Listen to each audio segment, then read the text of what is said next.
बाळा, आमचीच आठवण काढत होतास ना, त्यामुळेच तर आम्ही प्रकट झालो.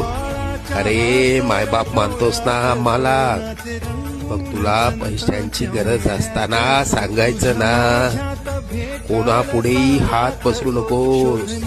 लोक 2-4 हजारांची मदत करतीलही, पण तुझ्या मागे सर्वांना तुझी मजबुरी हसत सांगतील. आता तुला कोणापुढे हात पसरण्याची वेळच येणार नाही. तू आजपर्यंत भरपूर दुःख सहन केलंस. लवकरच तुझ्या रडक्या भाग्यात सुखाचे दिवस येतील. तुझ्या मनात असलेली इच्छा पूर्ण होऊन अक्कलकोटला पेढे घेऊन येणं होईल. येशील ना आम्हाला भेटायला अक्कलकोटला? सगळं मनासारखं होईल निश्चित.